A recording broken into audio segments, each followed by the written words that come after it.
At the start of the game, Dunfermline lost their captain Ian Ferguson, and it was to get worse as United opened the scoring with just 6 minutes gone. Sean O'Connor took advantage of slackness in the Dunfermline defence to drill the ball past Rutenbeck. It was his first goal for the club. Justin Skinner failed to clear in the Dunfermline defence, and the United youngster quick to react to give his side the lead.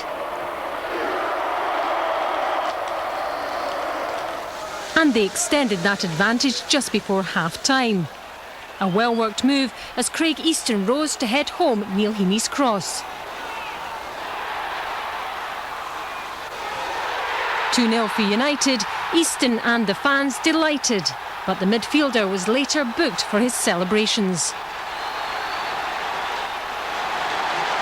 Neil Heaney had come on for the injured O'Connor, and his cross was perfectly placed for Easton. It was looking good for the home side, especially after Dunfermline's Youssef Rossi was ordered off following a second booking.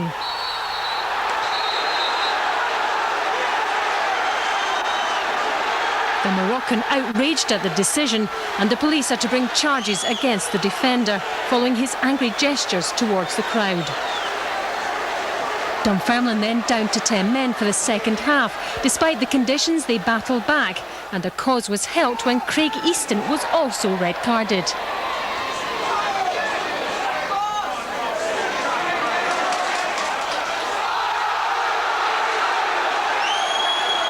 His earlier goal celebrations and his second booking meant that United were also down to 10 men. A minute later, and Dunfermline pulled one back. A good build-up as Scott Thompson swept the ball in. David Moss headed on for Lee Bullen to slot home at close range.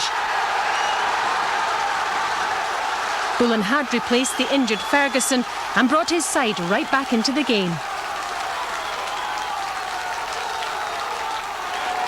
Just 3.5 minutes later, Dunfermline pulled level. Nicholson's corner, David Moss rose unchallenged to head home. Within the space of 4.5 minutes, United had a player sent off and had lost 2 goals. The game was now finally balanced. But Dunfermline's celebrations were short-lived, as David Moss too ended up with an early bath.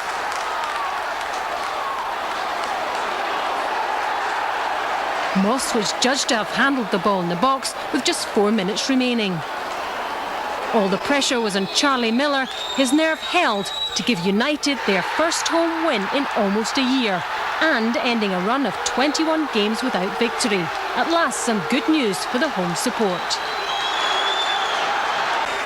When Dunfermline did score, it surprised everyone. Jason Dare's cross caught out the Hearts' defence and curled into the net.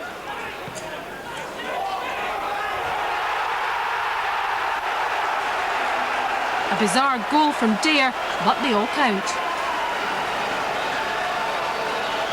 Early on, because of a penalty awarded to Dunfermline. Kembley with the challenge there. So was that a penalty? Well, we'll talk about that later. It didn't look very much a penalty as McGroty went down. Kembley penalised.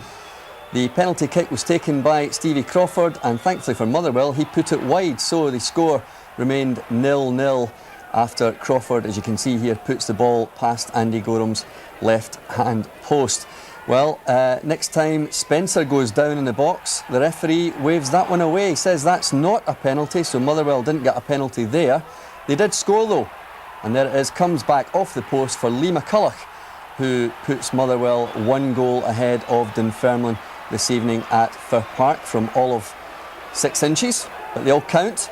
Dunfermline though did take a point from this game, and it came from Lee Bullen, but watch out for a great save here from Andy Goram.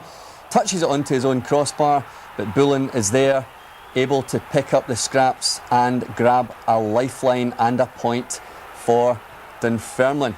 And within 4 minutes of the second half getting underway, Dunfermline broke the deadlock. Stevie Crawford with a through pass to Stephen Hampshire, who showed skill and composure before beating Paul Gallagher.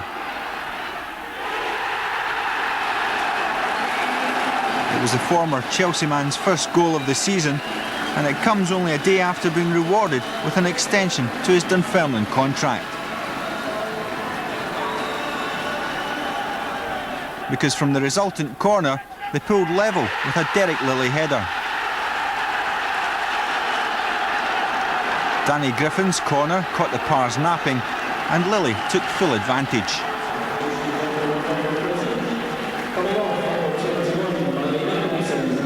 Jimmy Calderwood decided to make a couple of changes to his Pars lineup. David Moss replaced Barry Nicholson, and a short while later, Marinus Dijkhuizen came on for Stephen Hampshire. And those substitutions were to pay off for the Pars manager. In 82 minutes, Ian Ferguson started the move which was to lead to Dunfermline's second goal. His through pass released Lee Bullen, and his cross found David Moss. When his shot was blocked by Paul Gallagher, Marinus Dijkhuizen was first to react. It's Dijkhuizen's first goal in Scottish football and only his third appearance as a substitute for the East End Park side.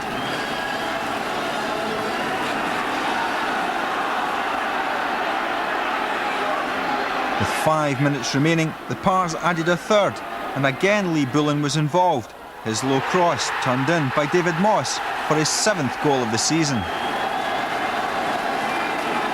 The goal from Moss wrapped up Dunfermline's first win in 5 matches and their first league win of the year 2001.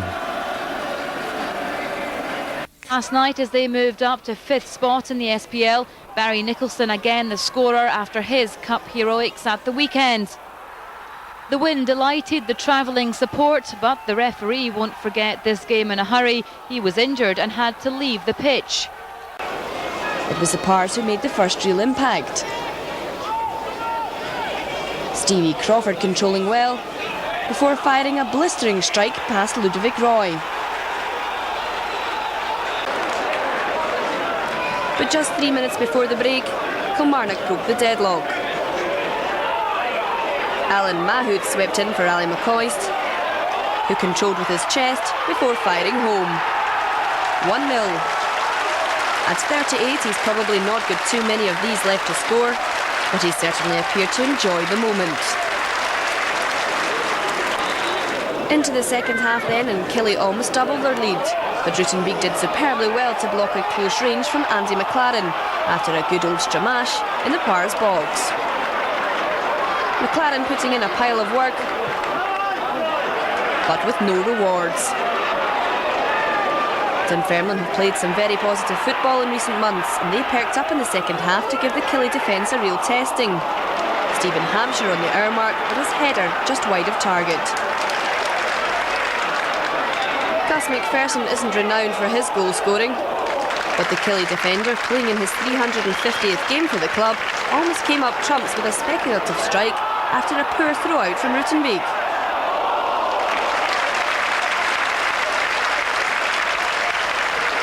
However, by this stage Dunfermline were creeping more and more into the match, and with 61 minutes on the clock they pulled themselves level. Mason slotted to Moss. His shot was blocked by Meldrum, but substitute Lee Bullen was perfectly positioned to slam into the net. 1-1. The match became frantic as both sides pressed for the winner.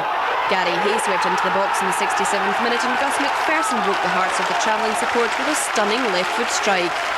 Killie's first home win since October seemed on the cards, McPherson celebrating his testimonial year with a rare goal. The end of the game became real edge of the seat stuff. Dunfermline pushing everybody forward in search of a point. Moss and Bullen were unlucky in the dying minutes. The goalmouth Rami doing nothing for the nerves of manager Jimmy Calderwood, who should still be applauded for the transformation of his side, who were playing First Division football last season. A solid victory for Killie, a very disappointing afternoon for Dunfermline.